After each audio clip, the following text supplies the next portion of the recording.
He hit me with the carving fork because I wouldn't set the table fast enough.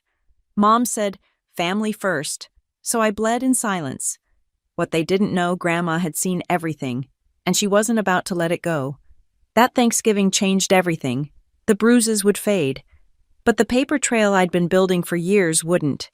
Neither would the $217,000 secret buried in my father's trust fund that Mom thought I'd never discover. My name is Rachel, and I've been keeping secrets in spreadsheets since I was 18 years old. At 29, I work in internal audit for a financial services firm in Charlotte, North Carolina. My colleagues think I'm meticulous because I love numbers. They're wrong.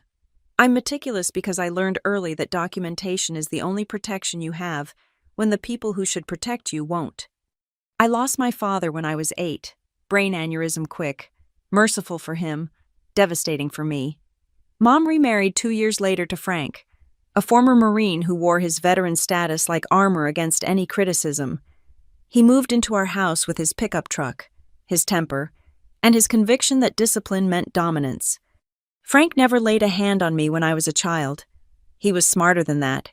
He waited until I was old enough that bruises could be explained away as clumsiness, old enough that my word would be questioned, old enough that leaving would be seen as betrayal rather than escape. I moved out at 18, the day after high school graduation, got a job at a bank, worked my way through community college, then state university, built a life in Charlotte, 90 minutes from the house in Mount Fairview where my childhood ended. But every holiday, I went back. Family first, Mom would say, and I'd pack my overnight bag like I was preparing for deployment. This Thanksgiving was supposed to be different. I'd promised myself set boundaries, stay in a hotel, limit contact to the meal itself. But when I arrived at 2 in the afternoon, Frank was already 3 beers deep, and Mom was stress cooking enough food for 20 people when there would only be 6 of us. "Finally," Mom said when I walked in, not looking up from the green beans she was trimming. "Set the table, the good china." I'd driven 90 minutes, hadn't seen her in 3 months. No hello, no hug, just orders. The dining room smelled like lemon pledge and Frank's cigarettes. I pulled the china from the cabinet my grandmother's wedding set. Delicate roses painted on cream porcelain, Dad's mother's china, now trapped in this house like everything else he'd left behind. "Use the cloth napkins," Mom called. "And make sure you—" "I know how to set a table," I said, louder than I intended. Frank appeared in the doorway, beer in hand. "Don't take that tone with your mother." I focused on the forks, laying them precisely 1 inch from the plate edge. I wasn't taking a tone. You were being disrespectful." He stepped closer. I could smell the beer, the cigarettes, the Old Spice he'd probably worn since 1985. "Your problem, Rachel, is you think that fancy job makes you better than us? I don't think that." "Then why'd you show up in that suit, trying to make a statement?" I looked down at my clothes. Black slacks, a burgundy blouse, business casual, what I wore to work every day. "It's not a suit." "Don't get smart with me." "Frank, please," Mom said from the kitchen. "Not today." She needs to learn respect. Diane always has. My hands shook as I folded the napkins. Triangle, then half again. The way Mom had taught me, the way her mother had taught her. Traditions passed down through women who learned to make everything look perfect on the surface. "Where's the wine?" Frank asked. "Rachel, get me the wine from the basement." "I'm setting the table." "I didn't ask what you were doing. I told you to get the wine." I set down the napkin I was folding, counted to 5 in my head. "I'll get it when I'm finished here." The carving fork happened so fast I didn't see it coming. One moment Frank was by the door, the next he was beside me, the fork in his hand not stabbing, but pressing, the tines leaving 4 perfect indentations in my forearm before breaking the skin. "When I tell you to do something," he said, voice low and controlled, like this was a reasonable conversation, "you do it." I jerked away, knocking over a water glass. It shattered on the hardwood floor, and Mom rushed in. "What happened?" She saw the glass first, then my arm, Then Frank still holding the fork. Her face went through a series of calculations I knew by heart. "Oh, Rachel, you're bleeding. Frank, get her a towel." "She needs to clean up that glass first," Frank said. "Can't have people stepping on it." "I'll get it," Mom said quickly. "Rachel, go to the bathroom. Clean that up. It's not deep." I looked at her. Really looked at her. 53 years old. 15 pounds thinner than last year. Gray roots showing because Frank said hair dye was a waste of money. He stabbed me with a fork. "Mom, don't be dramatic. It was an accident." "An accident." "We're all stressed. It's a holiday. Just please, Rachel, not today." "Not today," I repeated. When is a good day to talk about Frank attacking me with kitchen utensils?" Frank stepped forward. Mom put a hand on his chest. "She's upset," she told him. "You know how she gets. Rachel, go clean up. We'll forget this happened. Family first. Remember." Family first. The motto that had kept me coming back for 11 years. The phrase that meant Frank's comfort mattered more than my safety. The lie that said blood was thicker than water, even when that blood was dripping on my grandmother's china. I went to the bathroom, ran cold water over the puncture wounds. 4 neat holes, already bruising purple around the edges. I took out my phone and photographed them. Added the images to a folder labeled Evidence that already contained dozens of similar pictures. Bruises from walking into doors, cuts from being clumsy, a pattern of accidents that weren't accidents, documented with the same precision I used to track financial irregularities at work. When I came back, Mom had cleaned up the glass and Frank had disappeared to the garage. The table was half set, abandoned. Mom stood in the kitchen doorway, wringing a dish towel. "Finish the table," she said quietly. "Then we'll have a nice dinner, like a normal family." I looked at the carving fork, still lying where Frank had dropped it. There was a tiny spot of blood on one tine. "Normal families don't stab each other, Mom." "Please, Rachel, just please. Your brother will be here soon with his girlfriend. Let's not ruin Thanksgiving." My brother, her son with Frank, the child who'd never been asked to fetch wine or been corrected with cutlery, the one who got college paid for while I worked 3 jobs, the golden boy who called Frank Dad and meant it. I finished setting the table, put the carving fork at Frank's place setting, smiled when my brother arrived, made small talk with his girlfriend, passed dishes, gave thanks when prompted, bled quietly through the bandage I'd fashioned from paper towels and medical tape. But for the first time in 11 years, I wasn't really there. I was already planning, already deciding, already done. The bruises you don't post on social media are the ones that change you. The secrets you keep to preserve family peace are the ones that eventually demand payment. I'd been paying for years with my silence, my compliance, my returned presence at every holiday like a trained dog. But dogs bite when cornered long enough. And I was done being cornered. I left early the next morning, while Frank was still passed out and Mom was at her Black Friday shift at the department store.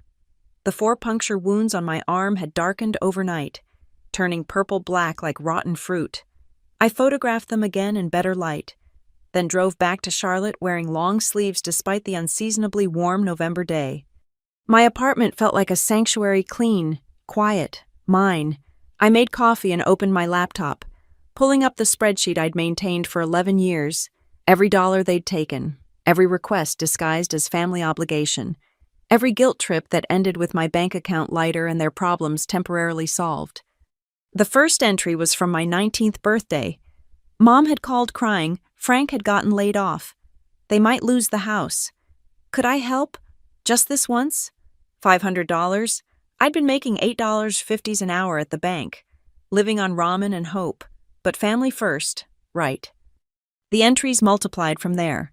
New roof, $3,000. Frank's truck repairs, $1,800.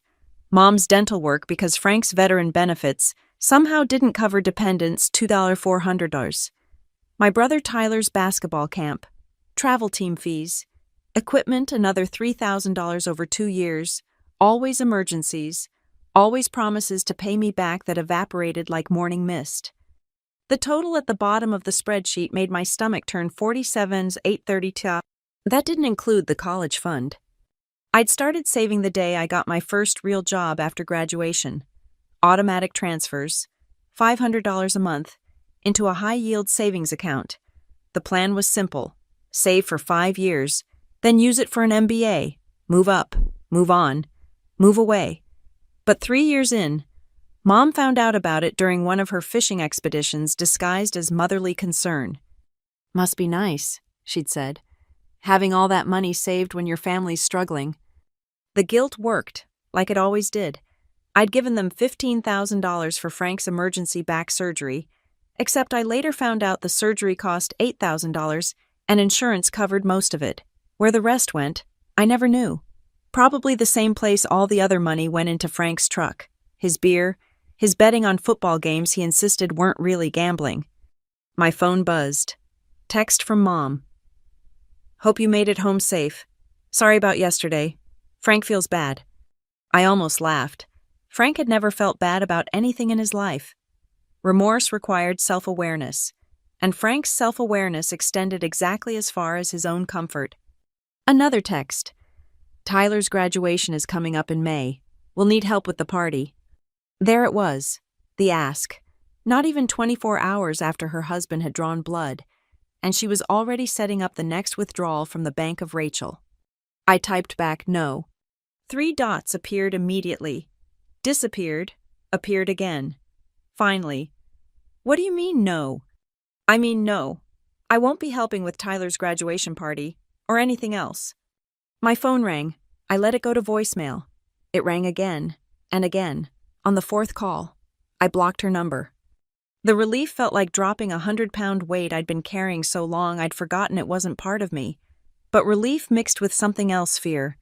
Not of Frank's fists or Mom's tears, but of who I'd be without this dysfunction to define me. The responsible daughter, the one who never said no, the family ATM with a smile. I pulled out my employment records, bank statements, tax returns, started building a different kind of spreadsheet. This one wasn't about tracking what I'd lost, it was about protecting what I had left. The next day, I went to work like nothing had happened, reviewed accounts, flagged discrepancies, wrote reports about other people's financial improprieties while ignoring my own. But during lunch, I walked to the bank and opened a new account at a different institution, started the process of moving my direct deposits, my savings, everything they couldn't touch but somehow always did. "Starting fresh?" the banker asked, making small talk while processing the paperwork. "Something like that." I also made an appointment with an estate attorney for the following week, not because I had much of an estate, but because I needed to understand something that had nagged at me since Dad died. What exactly had happened to his life insurance, his 401k? The house that had been paid off when he died, but somehow needed a new mortgage 2 years later. Mom had always been vague about Dad's finances. "Funeral costs," she'd say, "medical bills. You were too young to understand." But I wasn't too young anymore, and my professional experience had taught me that vagueness about money usually meant someone had something to hide. That weekend, Tyler called from Mom's phone. "Rachel, what's going on?" "Mom's really upset." "She told you what happened." "She said you two had a fight and now you won't talk to her." "Did she mention Frank stabbing me with a fork?" Silence. Then, "She said there was an accident at dinner." "Tyler, he held me down and pushed a carving fork into my arm because I didn't fetch his wine fast enough. That's not an accident." "Come on, Rach, you know how Frank gets when he drinks. He didn't mean it." When someone doesn't mean it for 11 years, Tyler, that's called a pattern. He sighed, 22 years old and already perfecting the sound of exhausted disappointment. "Look, can you just apologize, make peace? Thanksgiving was really awkward after you left, and Mom cried all night." "I'm not apologizing for being assaulted in my mother's dining room." "God, do you always have to be so dramatic? It's just family stuff. Every family has issues. Just family stuff. Like abuse was a quirky tradition. Like violence was a side dish served with the turkey. Tyler had learned well from our mother: minimize, normalize, Prioritize the comfort of the comfortable. You're right, I said. Every family has issues, but not every family member has to tolerate them. I hung up and added his number to the block list. That night, I sat with my laptop and a glass of wine, good wine. Not the cheap stuff Frank bought in boxes, and started writing. Not a journal or a story, but a timeline. Every incident I could remember. Every request for money. Every red flag I'd ignored. The Christmas when Frank threw the gravy boat and Mom said it slipped. The Easter when I showed up with bruised ribs from his playful shove down the porch steps. The 4th of July when he'd held my hand over the grill grate for not watching the burgers, and Mom had rushed me to urgent care with a story about my own clumsiness. By midnight, I had 12 pages, single-spaced. I thought about all the times I'd driven back to that house, knowing what waited for me. All the times I'd written checks I couldn't afford because Mom's tears were harder to bear than my own empty pantry. All the times I'd said family first, like it was a prayer instead of a prison. My arm throbbed where the fork had broken skin, 4 small wounds that would heal in a week, leaving no scar anyone could see, just like all the others. But for the first time, I wasn't interested in hiding the evidence. I was interested in using it. The next morning, I unblocked Mom's number just long enough to send one text. I've documented everything, the money, the bruises, all of it. Contact me again and I'll consider it harassment. Frank comes near me and I'll file a police report. Then I blocked her again before she could respond. But I'd underestimated one thing: I wasn't the only one who'd been documenting. And I wasn't the only one who'd finally had enough. Grandma Lorraine called that afternoon from a number I didn't recognize. "Rachel, honey," she said, her voice exactly as I remembered steel wrapped in velvet. "We need to talk about your father's money."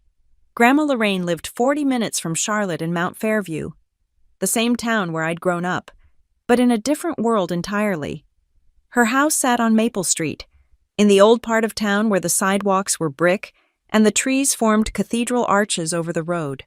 I hadn't been there in 2 years. Mom had made it clear that visiting Dad's family was a betrayal of her new one. I pulled into the driveway on Saturday afternoon, noting the perfectly maintained garden, the American flag hanging from the porch, the same brass door knocker shaped like a pineapple that had been there since before I was born. Everything about Grandma Lorraine's house spoke of permanence, of things built to last. She opened the door before I could knock. 73 years old, silver hair pinned in the same French twist she'd worn to my father's funeral, dressed in pressed slacks and a cardigan despite being at home. Grandma didn't believe in looking disheveled, even for family, especially for family. "Let me see," she said instead of hello. I pushed up my sleeve. The puncture wounds had darkened to deep purple, 4 perfect dots like an animal bite. "Kitchen fork." "Carving fork." She nodded once, decisively. "Come in. I've made apple pie." The house smelled like cinnamon and Murphy's oil soap, exactly as I remembered, everything in its place, every surface gleaming. Dad used to joke that his mother could spot dust from across a room and guilt it into leaving. But underneath the joke was truth. Lorraine Mitchell didn't tolerate disorder in her home or her life. She led me to the kitchen, where a pie cooled on the counter next to a manila folder thick with papers. "Coffee or tea?" "Coffee's fine." She poured from a percolator, not a Keurig or fancy espresso machine, but the same stovetop percolator she'd used for 40 years. Some things, Grandma believed, didn't need improving. "Your mother called me," she said, setting down the mug. "Wanted me to talk sense into you. Said you were being difficult about family obligations." "What did you tell her?" "That she had the wrong number." Grandma cut 2 slices of pie with surgical precision. "Diane hasn't been family since she let that man put his hands on my granddaughter." "You knew." "Honey, I've known since the first time, 4th of July, 6 years ago. You showed up to the church picnic with burn cream on your palm and a story about grilling accidents." She pushed the pie toward me. "I may be old, but I'm not stupid, and I'm certainly not blind." "Why didn't you say anything?" "Because you weren't ready to hear it. You kept going back, kept making excuses, kept choosing them."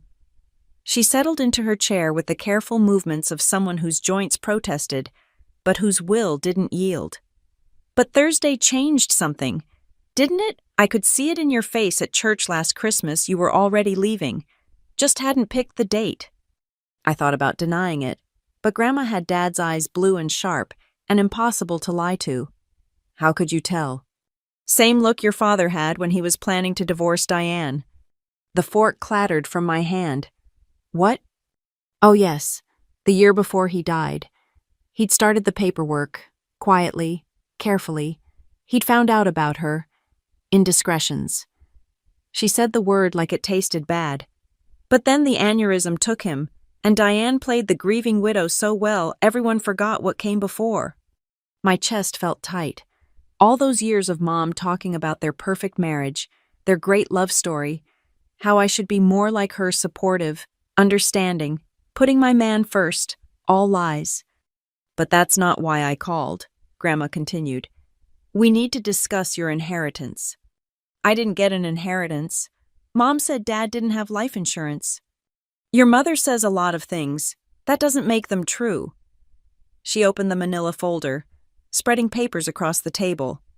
Your father had a $300,000 life insurance policy through his work, plus his 401k, which had about $150,000, and there was a trust. The room seemed to spin. A trust. Set up when you were born. His father, my late husband, left money for all his grandchildren's education. Yours was worth $50,000 when Dad died. Should be worth considerably more now with interest. But Mom said there was nothing. Said the funeral costs, the medical bills. The funeral cost $8,000. I know because I paid half. There were no medical bills. He died instantly. Grandma's voice was flat, factual. Your mother took $500,000 that belonged to you and told you there was nothing? I stared at the papers, account statements, insurance documents, trust paperwork, all dated, all official, all proving my mother had lied to me for 21 years. Where did it go? The house, first. She paid it off right after your father died. Then Frank's truck, his boat, that cabin they bought up at the lake, you know, the one you've never been invited to. And I'd bet if we dug deeper, we'd find more. Gambling debts, bad investments, who knows what else. How is this possible? Don't there have to be lawyers' courts? When you're the surviving spouse and the child is a minor, you have considerable control. She was supposed to preserve it for you, of course, but supervision is limited if no one complains. Grandma leaned back. I tried to intervene when you were younger, but Diane threatened to cut off my access to you entirely, so I waited, watched, documented. She pulled out another folder. This one was thinner but somehow heavier. Photos of checks made out to Frank, bank statements showing large withdrawals, property records for the lake cabin, purchased 2 years after Dad died. You've been building a case? For 15 years, she smiled. And it wasn't a grandmother's smile. It was the expression of a woman who'd raised 3 boys in the 1960s, buried a husband, and learned that nice only got you so far. I was a bookkeeper for 40 years. Rachel, I know how to follow money, and I know how to be patient. But what can we do now? It's been so long. Fraud doesn't have an expiration date when it involves trusts. Neither does fiduciary breach. Your mother had a legal obligation to preserve your inheritance. Instead, she stole it. She pulled out a business card. Harvey Morrison, best estate attorney in 3 counties, also happens to be a friend from church. He's expecting your call Monday morning. I picked up the card. Heavy cardstock, embossed letters, legitimate, real. They'll fight this. Let them. Frank's got a record. Did you know that 2 DUIs and a domestic violence charge from his first marriage? And your mother's been signing your name on tax documents for years, claiming deductions for support she never provided. Harvey found that particularly interesting. How do you know about the tax documents? Because I hired a private investigator 3 years ago. Amazing what you can find when you look. She pushed a third folder across the table. This is just the highlights. Harvey has the full report. I opened it. Police reports from Frank's previous arrests. Photos of him at the casino. bank records showing suspicious deposits and withdrawals, a paper trail of destruction funded by my dead father's money. "Why now?" I asked. "Why are you showing me this now?" "Because now you're ready. Now you're angry enough to fight instead of forgive. Now you understand that family isn't about blood, it's about behavior." She reached across the table and covered my hand with hers. Her skin was tissue paper thin, but her grip was strong. "Your father would be furious if he knew what they'd done, but he'd be proud of who you've become despite it." I don't even know where to start. "You start by eating your pie. Then you call Harvey on Monday. Then you let me help you the way I should have years ago." She squeezed my hand. "They took your money, honey, but worse than that, they took your peace, your safety, your belief that family meant protection instead of predation. And we're going to take it back. Every penny, with interest." She released my hand and picked up her fork. "But more than that, we're going to take their power. No more bleeding in silence. No more paying for the privilege of being abused.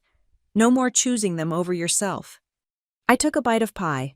It was perfect hard apples, flaky crust, just enough cinnamon, the taste of every autumn at this table before everything went wrong, before Frank, before the lies, before I learned that love could be a weapon if you let the wrong people wield it. "There's more," Grandma said quietly. "The trust, it's structured oddly. There are provisions about moral turpitude, about fitness of guardianship. Harvey thinks we might be able to prove your mother violated those provisions, if we can. If we can, she might have to pay it back. With penalties." I thought about Mom in her department store uniform, counting out change for customers, about Frank's truck, already 5 years old and starting to rust, about the lake cabin they couldn't afford to maintain, about what $500,000 plus 20 years of penalties might mean to people who'd never saved a dime they didn't steal from someone else. "Good," I said, and meant it. Grandma smiled. This time, it reached her eyes. "That's my girl. Now, let's talk about Thanksgiving." "I'm not going back there." "Of course not. You'll come here. I'm inviting some people, Harvey and his wife, a few others who've been wondering where you've been. We'll have a proper dinner. No forks as weapons, no begging disguised as obligation. Just family, real family." "That sounds perfect." "And Rachel. Bring the photographs, the ones of your injuries, all of them." "Why?" "Because Harvey's wife is a former prosecutor. She'll want to see them." Grandma's smile turned sharp again. "Did I mention she specialized in domestic violence cases? Such a lovely woman, very passionate about her work, even in retirement. I looked at this woman who'd waited 15 years for me to be ready, who'd built a case while I built spreadsheets, who'd planned my escape before I knew I needed one." "I love you, Grandma." "I love you too, honey, always have, even when you couldn't love yourself enough to leave." She started gathering the papers. "Now, take these copies, study them. Monday morning, we go to war. And if they come after me before then..." She walked to the hall closet and pulled out a Louisville Slugger, its handle worn smooth from use. "This was your grandfather's. Still works just fine." I laughed, actually laughed for the first time since Thursday. "You're going to protect me with a baseball bat." "Honey, I protected 3 boys and a husband with this bat. Your Uncle Tommy still won't talk about the night he tried to sneak in drunk at 17. She leaned it back in the closet. "But you won't need it. Cowards like Frank only attack when they think they'll win, and his winning days are over." I left an hour later with a bag full of documents, half a pie, and something I hadn't felt in years: hope. Not the fragile kind that breaks under pressure, but the solid kind built on evidence and allies and righteous anger channeled into action. Mom had been right about one thing: family first. She just never understood that family isn't who you're born to. It's who shows up with pie and proof when you're ready to fight back. Monday morning came like a reckoning. I called in sick to work the first time in 3 years and met Grandma at Piedmont Federal Bank at 9 a.m. sharp. She wore her navy suit, the one she'd worn to Grandfather's funeral, like armor for battle. Harvey Morrison was already there, waiting in the lobby with a leather briefcase that looked older than me. He was exactly what you'd expect from a small-town attorney who'd been practicing for 40 years, silver-haired, sharp-eyed, with the kind of quiet authority that made bank managers nervous. "Miss Mitchell," he said, shaking my hand, "I've reviewed your grandmother's files. We have quite a situation here." That was like calling a tornado quite a bit of wind, but lawyers, I was learning, had their own language for catastrophe. The bank manager, a young woman named Patricia who couldn't have been older than me, led us to a conference room. Her hands shook slightly as she pulled up the trust documents on her computer. "The Mitchell Family Trust," she read. "Established 1995 by Robert Mitchell Sr. for the benefit of his grandchildren." She scrolled through screens. "Current balance, $217,000. My legs went weak. I'd been preparing for maybe $80,000, $100, $1,000 at most, but $217,000. That was a house, a future, a life I could have lived if my mother hadn't stolen it. How I managed. "Compound interest," Harvey said. "Good initial investment choices. And," he paused, choosing his words carefully, "it appears someone has been adding to it." Grandma shifted in her seat. "Robert, my late husband, he was very specific about education funding. The trust was set up to pay out for college expenses directly to institutions. But after your father died, your mother never submitted any requests. Not for your community college, not for state university, nothing. Because she didn't want anyone looking too closely," Harvey added. "The trust has a supervision clause. Any withdrawal over $10,000 requires documentation and approval from the trustee." "Who's the trustee?" "Originally, it was your father. After his death, it should have transferred to you at age 25 or to a court-appointed administrator if you were unaware of the trust's existence." Harvey pulled out a document. "Your mother filed paperwork claiming you were unreachable and had herself appointed interim administrator." "Unreachable. I lived 90 minutes away." "Yes, well, fraud tends to require lies." He spread more papers across the table. "But here's where it gets interesting. As administrator, she had limited powers. She could invest the money, manage it, but significant withdrawals required documentation. So instead of taking from the trust directly, she took everything else," I finished. "The life insurance, the 401k, left the trust alone thinking no one would notice." "Exactly. Except," Patricia pulled up another screen. "There's an anomaly. In 2017, there was a withdrawal request for $50,000. A loan against the trust for emergency medical expenses. It was approved by the administrator, your mother, and a co-signer." She turned the screen toward us. There was my signature. Except it wasn't. The R was wrong. The L too looped. I'd been signing my name the same way since high school. And this wasn't it. "That's forgery," I said. "Yes," Harvey agreed. "It certainly appears to be. Patricia, we'll need copies of everything, every document, every transaction, every signature card." Patricia nodded, looking relieved to have clear instructions. "I'll have our legal department pull everything. This is very serious." "Where did the $50,000 go?" I asked. Harvey consulted his notes. "According to the documentation, it was for your back surgery." "I've never had back surgery." "No, but Frank did. That same year." He pulled out a medical bill.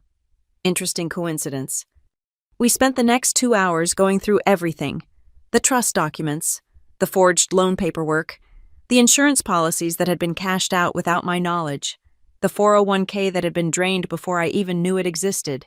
By the time we finished, Patricia looked sick, and I felt hollowed out. "What happens now?" I asked. "Now we build our case, criminal charges for the forgery, that's the clearest path, but also civil action for breach of fiduciary duty, fraud, and conversion of assets." Harvey closed his briefcase.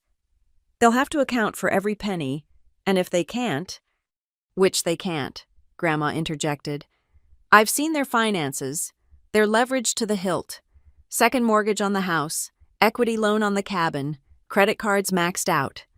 Then they'll have to liquidate assets to pay restitution, the house, the cabin, vehicles, everything. I thought about Mom in her department store vest, talking about family first, about Frank and his recliner, demanding respect he'd never earned, about Tyler, coasting through college on my father's money while I worked 3 jobs. "Do it," I said. "All of it."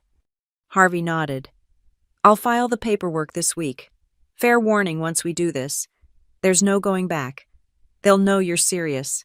They'll likely try to contact you, manipulate you, possibly threaten you. Let them try." But I underestimated how quickly they'd move. That evening, I came home to find Frank's truck in my apartment complex parking lot. He was leaning against it, trying to look casual, but I could see the tension in his shoulders, the way his hands kept clenching and unclenching. I parked far away and called 911. "There's a man who's threatened me before waiting at my apartment. I have a documented history of domestic violence with him." The dispatcher took my information, promised to send a unit. I waited in my locked car, watching Frank check his phone repeatedly. Finally, he started walking toward the building entrance. That's when I saw what he was holding: a key. My spare key, the one I'd hidden at Mom's house for emergencies. The police arrived before he could use it. 2 officers, both younger than me, but they took one look at Frank red-faced, arguing, holding a key to an apartment that wasn't his, and understood the situation immediately. "Sir, we need you to leave the premises," the taller officer said. "This is family business," Frank insisted. "I'm her father." "Stepfather," I corrected from across the parking lot. "And he's not welcome here." "Rachel, don't be stupid. We need to talk about this trust situation. Your mother's very upset."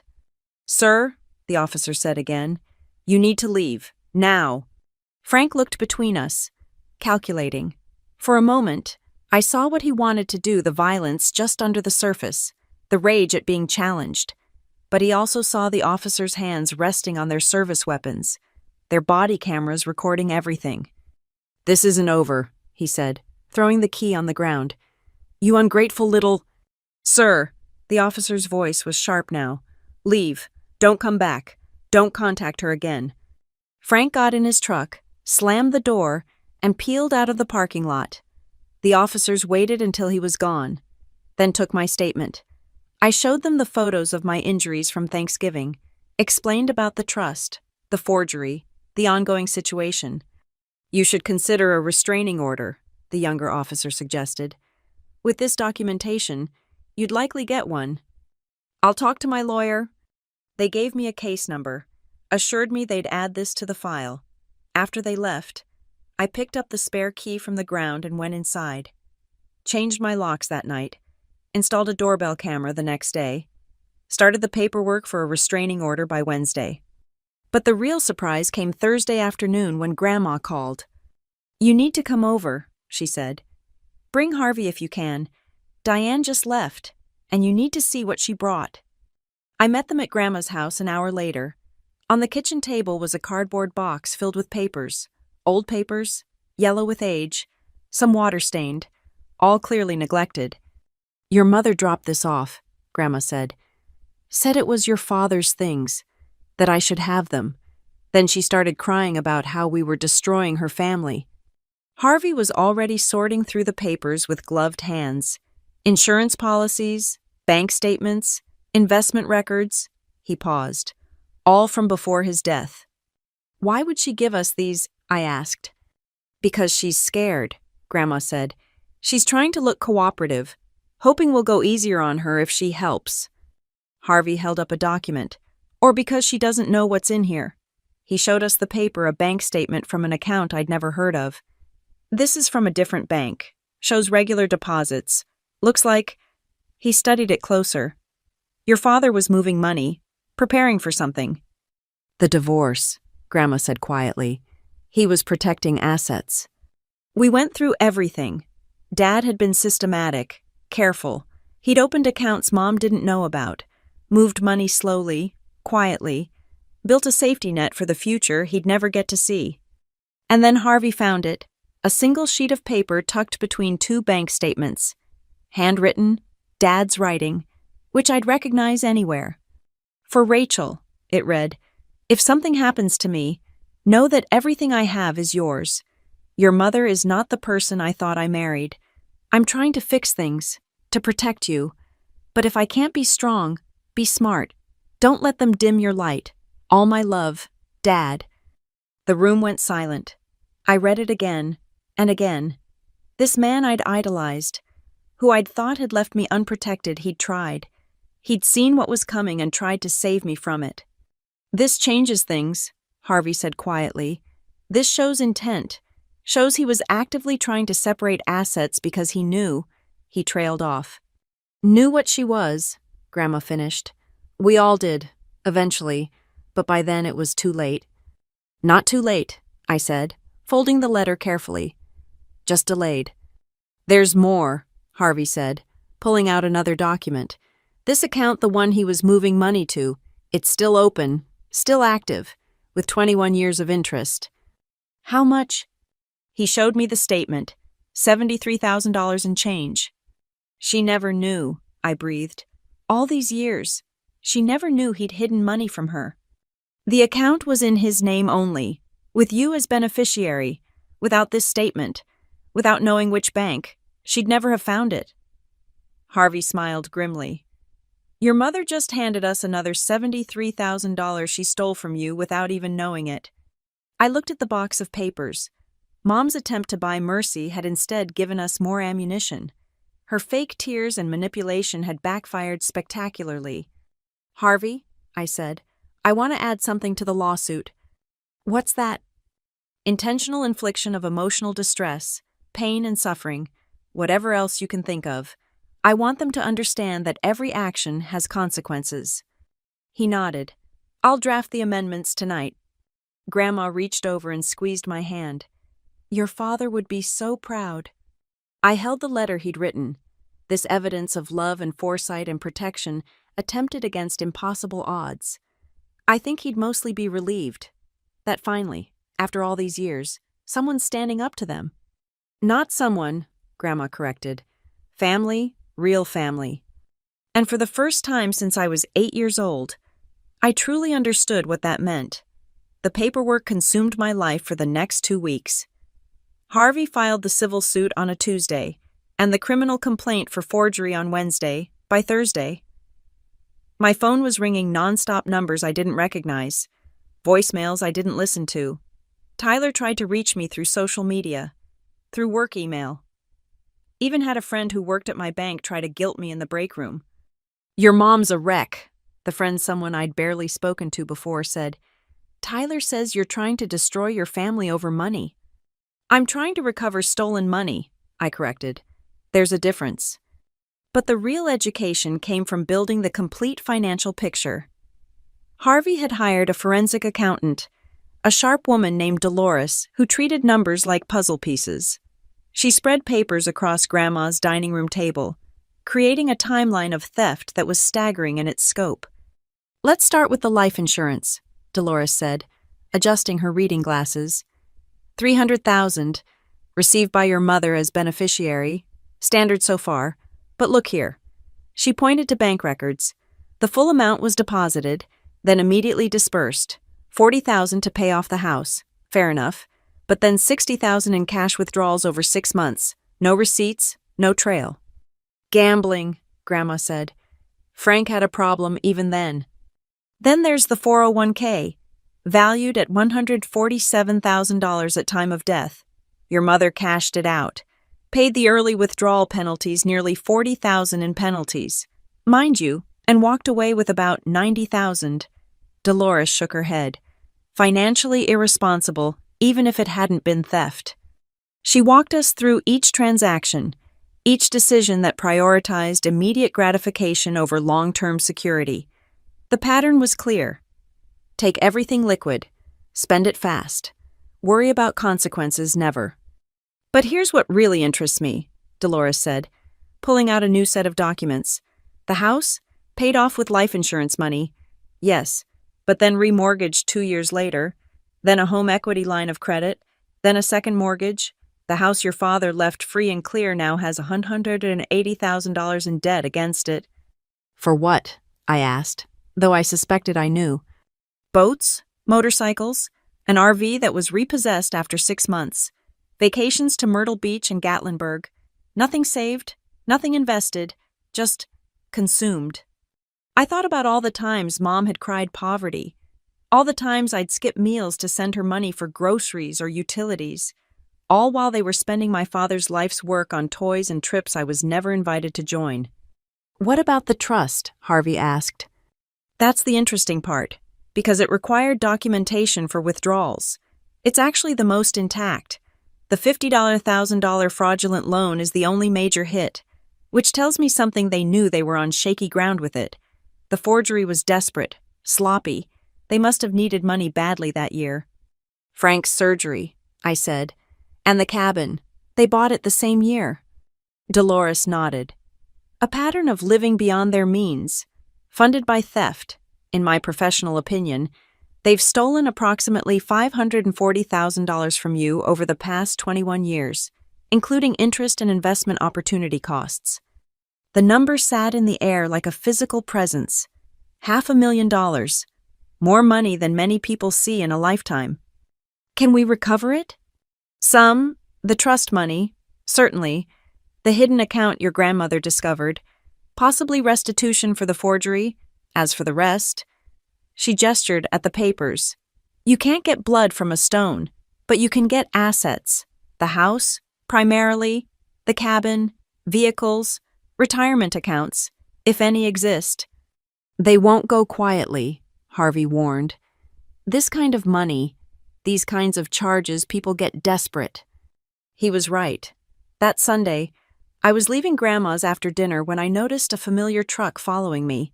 Not Frank's Tyler's. He stayed 3 cars back, but I'd learned to be paranoid. I took random turns, doubled back, finally pulled into a police station parking lot. He drove past without stopping, but the message was clear: they were watching. The restraining order helped. The judge granted it based on the Thanksgiving assault and Frank's attempted entry to my apartment. Frank couldn't come within 500 feet of me, couldn't contact me directly or through third parties. But restraining orders were just paper, and paper didn't stop someone determined to intimidate. The real escalation came through official channels. Mom hired a lawyer, not a good one, but loud enough to make noise. He filed motions claiming elder abuse against Grandma, saying we were manipulating a vulnerable senior citizen for financial gain. The irony of Mom claiming to protect Grandma, whom she'd barely spoken to in a decade, wasn't lost on anyone. "Let them file," Grandma said when Harvey called with the news. "I've been hoping for a chance to tell a judge exactly what I think of Diane's concern for my well-being." The lawyer also claimed the trust documents were forgeries, that I was lying about the assault, that this was all an elaborate scheme to steal from my loving family. Each claim was more ridiculous than the last, but they all required responses. All cost time and money to refute. "They're trying to bury us in paperwork," Harvey explained. "Make it so expensive and exhausting that we give up." Classic defense of the guilty. But Dolores had found something that changed the game. Buried in the box of documents Mom had unwittingly provided was a credit application from 2018. On it, she'd listed assets including Mitchell Family Trust, $200,000 as collateral for a loan. "She knew," Dolores said simply. "This proves she knew about the trust's value and tried to leverage it. That's intent to defraud." We were building our case document by document, evidence by evidence. I created my own spreadsheet tracking everything, every piece of paper, every date, every connection. My audit training finally serving my own interests instead of everyone else's. Late at night, I'd lie in bed thinking about compound interest, not just financial, but emotional. How each small betrayal had built on the last. How each dollar stolen had represented not just money but possibility. College without debt, a car that didn't break down monthly, the chance to save, to build, to choose my life instead of funding theirs. One evening, Harvey called with news. "The district attorney is interested. The forgery is clear-cut. But with the pattern of financial abuse, they're considering additional charges, fraud, elder financial abuse for the trust violations, possibly racketeering if we can prove ongoing conspiracy." Racketeering isn't that for organized crime? Your mother and Frank organized to commit crimes. The law doesn't require cement shoes and violin cases. I thought about them in orange jumpsuits instead of their lake cabin. It wasn't justice would be having my father back, having grown up safe, having the life they stole. But it was something. There's one more thing, Harvey said. The forensic accountant found irregularities in their tax returns, claiming deductions for supporting you when you were self-sufficient, possible disability fraud for Frank's back. He's been collecting checks while working under the table. The IRS might be interested. Do it, I said. Whatever you can prove, file it. Rachel. His voice was gentle. Once we involve federal authorities, this becomes very serious. Prison serious. Are you prepared for that? I touched my arm where the fork wounds had finally faded, leaving only memory. Thought about every Christmas alone because money was tight while they vacationed.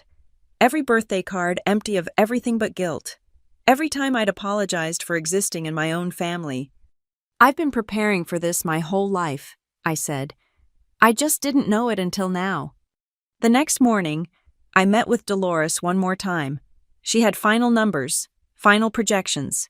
We'd identified $73,000 in the hidden account, $217,000 in the trust, and potential recovery of another $150,000 through asset liquidation and restitution. Not the full $500,000 they'd stolen, but enough. Enough to build the life they'd tried to prevent. You know what the real irony is, Dolores said as we packed up the papers. If they'd just been decent to you, none of this would have happened. You'd have shared it with them willingly, helped them responsibly. Their greed cost them everything. I thought about that as I drove home. How different life might have been with love instead of manipulation, with protection instead of predation, with family that acted like family. But then I thought about Grandma, with her file folders and her baseball bat, and her patient faith that I'd eventually fight back. About Harvey, working for half his usual rate because he believed in justice. About Dolores, hunting through numbers like a bloodhound seeking truth. Maybe I'd lost my first family, but I was building a better one. Document by document, truth by truth, one paper trail at a time. The invitation arrived on a Tuesday, 3 weeks before Christmas. Grandma's handwriting on cream-colored cardstock, formal and old-fashioned. Mrs. Lorraine Mitchell requests your presence for Sunday dinner, December 22nd, 4:00 p.m. Kindly RSVP. I called her immediately. What are you planning? Just a little family gathering, she said, too innocent. Nothing fancy. I'm an old woman who wants her loved ones around her table. Grandma. Wear something nice, dear, and bring your appetite. I'm making pot roast. She hung up before I could ask more questions, but I knew that tone the same one she'd used before announcing she'd hired a private investigator. Grandma was planning something. The next few weeks passed in a blur of legal procedures. The criminal case was moving forward, with Frank and Mom both charged with forgery and fraud. Their lawyer kept filing delays, but the DA seemed confident. The civil case was stronger still, especially after Dolores found more hidden accounts, more evidence of systematic theft. But it was the IRS audit that really had them panicked. Tyler called from a blocked number, catching me at work. They're going to lose everything, he said without preamble. The house, the cabin, their retirement, everything. They should have thought of that before they stole everything. It wasn't stealing. They were managing your money because you were a kid. I haven't been a kid for 11 years, Tyler, and managing doesn't mean spending it on boats and vacations. You gotta go to college. I paid for college, working 3 jobs while you played basketball on Dad's dime. Silence. Then, he wasn't your dad. No, I agreed. My dad was the one who tried to protect me from this, whose money you're living on while pretending I'm the bad guy. Family forgives. I hung up. Family forgives. Family first. Family stands together. All the mantras I'd been taught, all designed to protect the guilty and silence the victims. December 22nd came cold and bright. I arrived at Grandma's to find several cars already in the driveway. Through the window, I could see people milling around, dressed in their Sunday best. There she is. Grandma opened the door before I could knock. She wore her pearl necklace and the brooch Grandpa had given her for their 40th anniversary, battle armor disguised as heirloom jewelry. Inside, I recognized some faces. Harvey and his wife Margaret, who turned out to be the former prosecutor Grandma had mentioned. Dolores was there too, chatting with a man I didn't know but who had banker written all over him, several couples from Grandma's church, and in the corner, nursing a cup of coffee, was a woman who looked familiar, but I couldn't place. "Rachel, dear, come meet everyone properly." Grandma took my arm, leading me around the room. The banker was from the trust department. The church couples were all professionals, another lawyer, an accountant, a real estate agent who specialized in distressed properties, and the familiar woman. "Janet Morrison," she said, shaking my hand. "I used to work with your mother at Fletcher's department store." Before I could respond, the doorbell rang. Grandma smiled. "Oh, good. The last guests are here." She opened the door to reveal Mom and Frank, Tyler trailing behind them. They stood frozen on the porch, clearly not expecting a house full of people. "Diane," Grandma said pleasantly, "so glad you could make it. Do come in." "Mother Mitchell," Mom stammered. She only called Grandma that when she was nervous. "We didn't realize you were having a party." "Not a party, just a family dinner. Everyone here is family, in one way or another." Grandma stepped aside. "Don't be shy." They entered like they were walking into a courtroom, which I was beginning to realize they were. Grandma orchestrated the seating with military precision. Mom and Frank at one end of the dining room table, me at the other. Everyone else filled in between a buffer of witnesses. "Before we eat," Grandma announced, "I thought we should handle some family business. After all, that's what family does, we handle things together." She walked to the sideboard and picked up a manila envelope. "Diane, I believe you've been served with various legal documents, but there are some things lawyers can't say that family should." Mom's face had gone pale. Frank's was heading toward purple. "This is an ambush!" "No, dear. An ambush implies surprise attack. You've known this was coming since you stole from a child." Grandma pulled out a photograph of me at 8, standing between my parents at my birthday party. "This child. Remember her? The one you were supposed to protect." "We did protect her. We raised her." "You tolerated her. There's a difference." Grandma pulled out another photo, the one I'd taken of the fork wounds. "This is protection." Margaret, the former prosecutor, leaned forward. "Those wounds are consistent with deliberate assault. In my experience, domestic violence escalates when victims begin asserting independence." "It was an accident," Frank muttered. Like the burn was an accident, the bruised ribs, the bloody nose that sent her to school with a lie about walking into a door. Grandma had photos of everything, my meticulous documentation, printed and laminated. 23 documented injuries over 11 years. That's not accident. That's pattern. "You can't prove." "Actually, we can." This from Harvey. "Emergency room records, school nurse reports, all obtained legally through the discovery process." Janet Morrison spoke up. "I remember when you came shopping. Diane, always buying things for Frank and Tyler, never for Rachel. I wondered why she never got new clothes when you were spending hundreds on Tyler's sneakers." "That's not. Family business is private." "Not when it involves theft," the banker said quietly. "The trust violations alone constitute felony-level fraud. The pattern of withdrawals, the forged signatures, the deliberate deception. I've been banking 40 years, and this is one of the clearest cases of fiduciary breach I've seen." Mom started crying. Real tears this time. Not the manufactured kind she used for manipulation. "We were just trying to survive. Robert left us with nothing." "Robert left you with a paid-off house and $500,000, Dolores corrected. "I've seen the records. You had everything. You chose to spend it. On family, on making a life. On gambling, on toys, on a cabin you couldn't afford while your daughter worked 3 jobs to pay for ramen." This from the real estate agent. "By the way, that cabin worth maybe $90,000 in this market? The $150,000 you paid was about $60,000 too much. Even your theft was financially incompetent. Tyler finally spoke. This is cruel. You're all just attacking them. No, I said, my first words since they'd arrived. This is accountability, something I should have demanded years ago. They're your parents. She's my mother. He's her husband who assaulted me regularly while she watched. And you're my half-brother who benefited from money stolen from me while calling me dramatic for objecting. I looked at each of them in turn. You want to talk about cruel is making a child feel guilty for existing. Cruel is stealing her future to fund your present. Cruel is teaching her that love comes with a price tag and the bill is always due. Grandma returned to the sideboard, picking up a second envelope. This contains an offer. One time, non-negotiable. Sign over the trust without contest.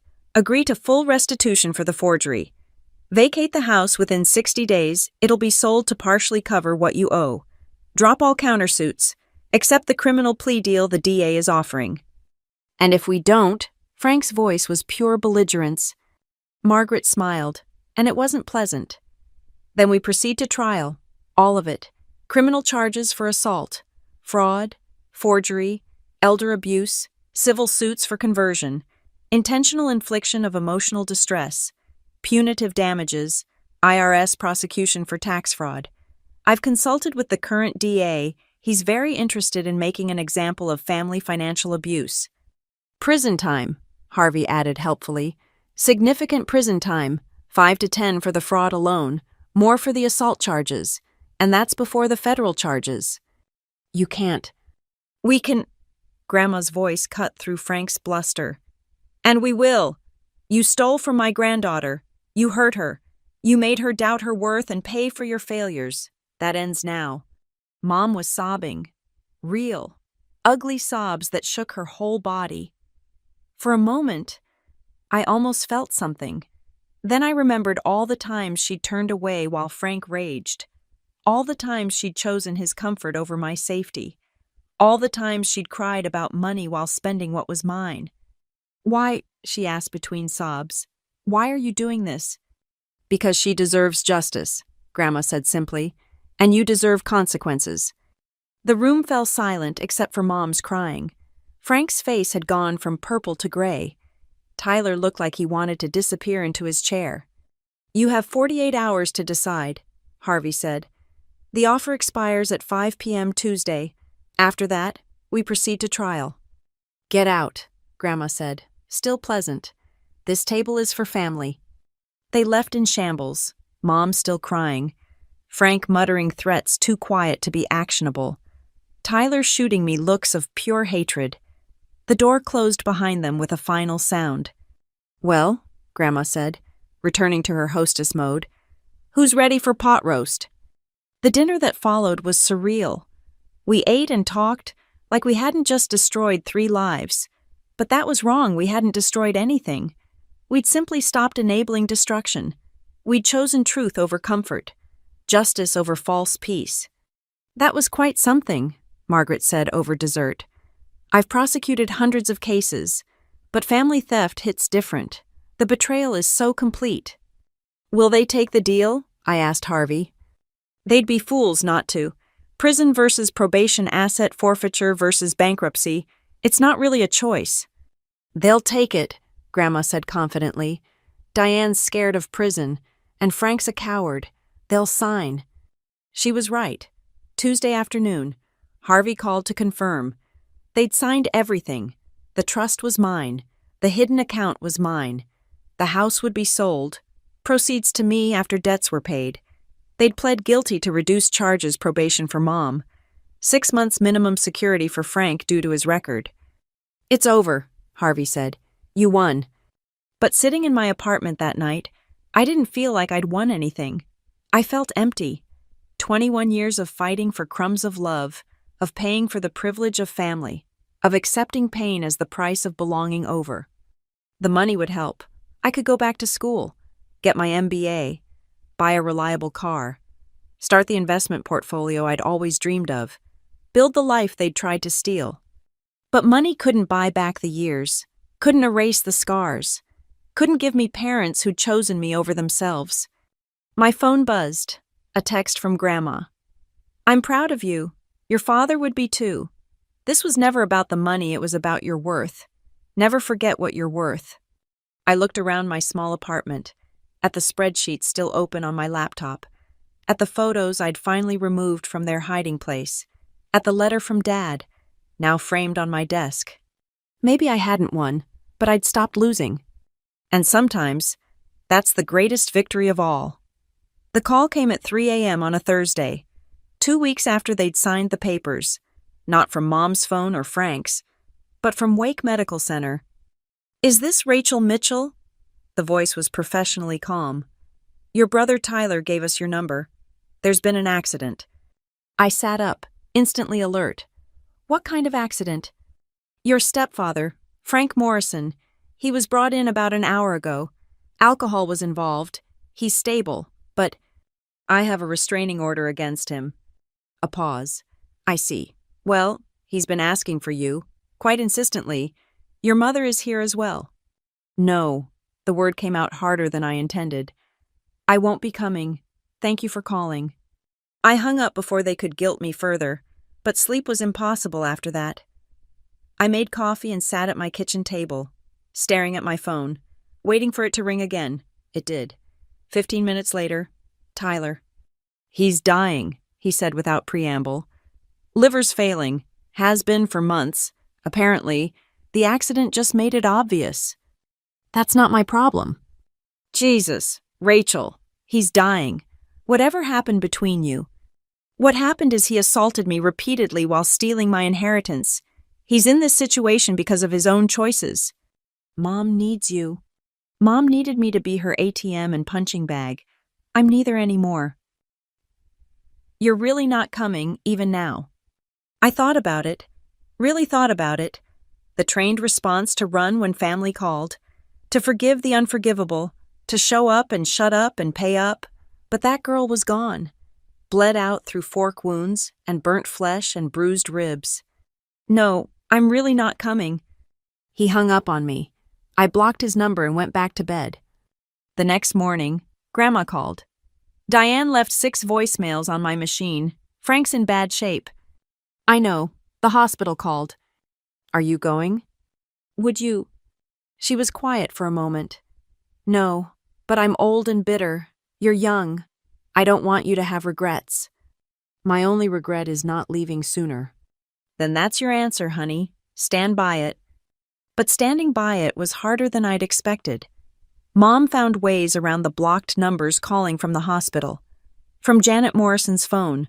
From numbers I didn't recognize, I stopped answering unknown calls. She sent emails to my work address until I had it block her. She even sent a certified letter. Pages of guilt and manipulation dressed up as a mother's plea. Frank died 6 days later, I found out from Harvey, who'd heard from their lawyer. Liver failure complicated by pneumonia. The funeral is Saturday. They'll expect me there. Expectation and obligation are different things. You owe them nothing.